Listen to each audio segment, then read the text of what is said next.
and welcome to our YouTube and BitChute viewers.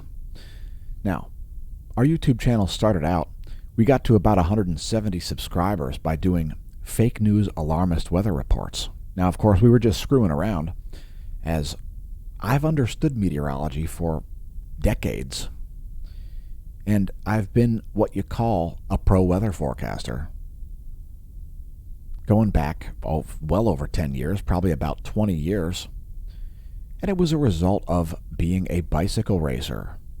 If you want to be a really good bicycle racer, know how to forecast the weather, it's very beneficial to know when skies will clear and when skies will fill with rain and snow and so forth, right? So anyway, what we're looking at here are the ocean currents and sea surface temperature anomalies. A bunch of hot water in the North Pacific, a bunch of cold water in the equatorial Pacific. And you can see this strong current making its way across the Pacific Ocean there. It's an equatorial current band. And we like to show the occasional different data here. This is from nullschool.net, if you're wondering. Anomalously cold water there surrounding the geographic North Pole.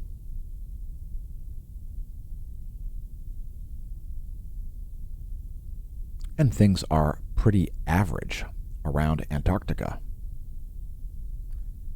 And we typically show this view because we like to show the Gulf Stream, since it does affect European weather.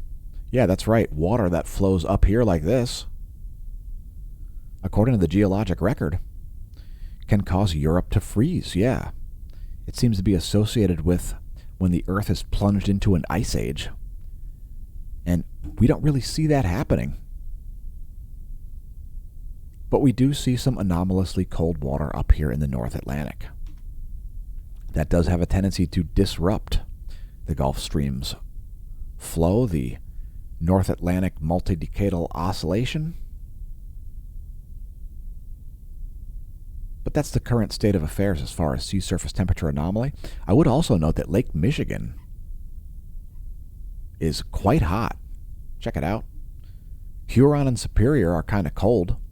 Lake Michigan kind of hot, and Erie and Ontario are average.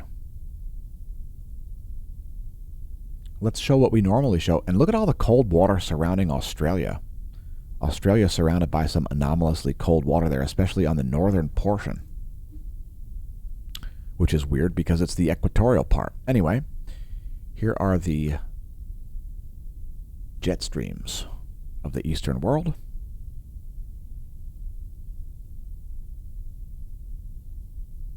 And if you had to view only one weather phenomenon, the jet stream would be the most concise to forecast global weather patterns. Very chaotic jet stream here on the east side of the planet. In the northern hemisphere, more coherent jets. In the south here are the surface winds.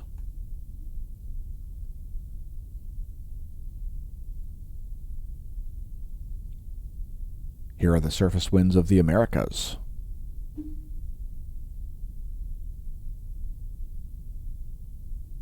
And these are the jet streams, like sands through the hourglass of time. Upper level low here,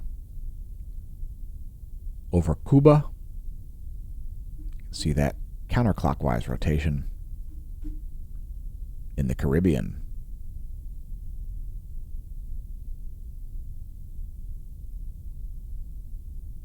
Here are the jet streams of Europe, Africa, and the Middle East. And these are the surface winds. Hopefully that helps you understand how to forecast global weather patterns. Some strong winds in the Southern Ocean. Dag.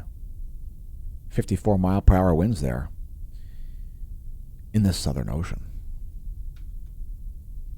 Continuing on, here's our weather.gov map, and we've got some warnings happen here, some heat advisories, as well as some special marine warnings.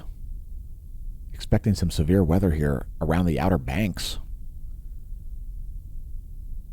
And it looks like some high surf advisories there at Hawaii. Drop us a line on Instagram if you've got some great footage of Hawaiian waves.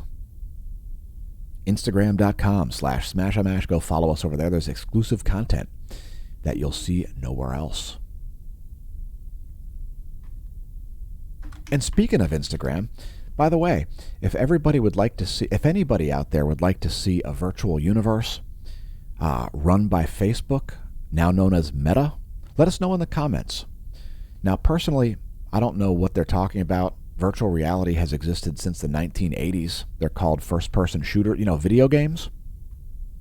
So I don't know what they're talking about that they're going to make. They're going to create a virtual reality for us. We would just prefer if they get Instagram and Facebook to actually function. A functional Facebook platform might be preferable to a virtual reality. I don't know what's going on with big tech, but they are choking hard.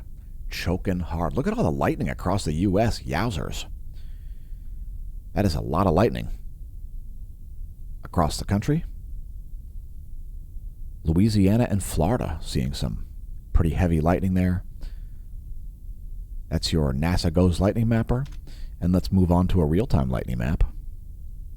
This video was not streamed live, so we won't spend too much time on this, but check out all the Russian lightning. This lightning right here is caused by Vladimir Putin. Just kidding, folks. Just kidding, folks. Everybody knows that Putin only causes inflation, not lightning. So here's your GFS pressure and precipitation forecast. And you can see some severe weather coming to Minnesota, Wisconsin, and the southern Lake Michigan region. That's going to be a big cell happening there. That's going to cause some widespread damage, most likely. Huge blob of red there. Some heavy thunderstorms expected in those areas. Again, that's your GFS 72-hour precipitation and pressure forecast. We'll also show the GFS temperature anomaly forecast. We've got some cold air coming to Pennsylvania. Keep in mind that temperature anomalies are shown here in degrees Celsius. Again, that's a 72-hour GFS pressure, the GFS 72-hour temperature anomaly forecast.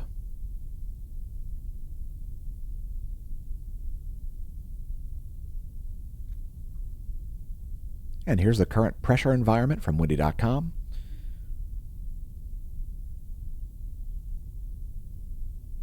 I got some anticyclones here in the North Atlantic and in the North Pacific.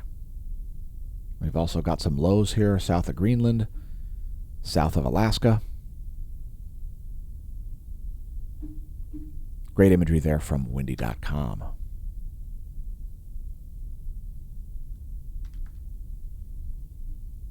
Next, we've got your weather.gov radar map. We'll zoom out briefly to show all 50 states. Shout out to our viewers from all around the world. Who knew we'd make so many friends by making videos on YouTube?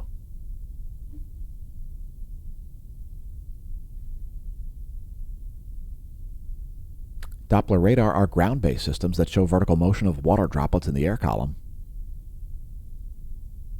Here's your shortwave radiation map showing clouds and fog. It's too dark to show them using the visible satellite. And you can see this upper level low right down here. Again, that counterclockwise rotation there over the Western Caribbean. Right in between Cuba and Hispaniola at the moment. Yeah, it's Haiti and the Dominican Republic.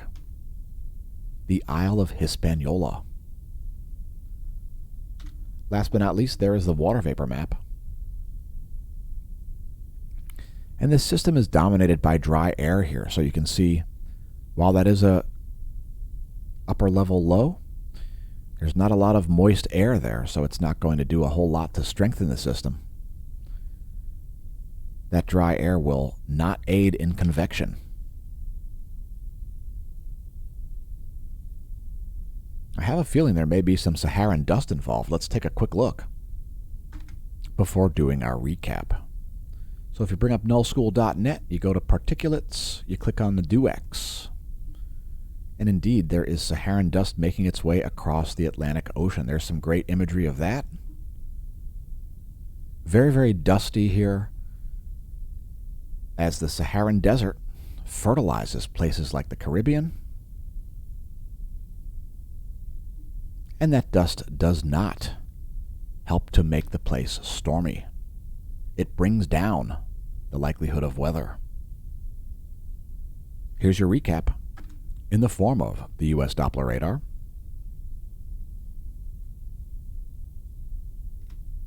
shortwave radiation map showing clouds and fog, and there's the water vapor. That should help clarify things for you. You can see some rather significant convection happening there off the coast of North Carolina. Anyway, thanks for tuning in. Congratulations on realizing the channel exists, and may that terrestrial wind be at your back. Opinions expressed in this video, not necessarily the opinions of Smash News Network, least busted name in news.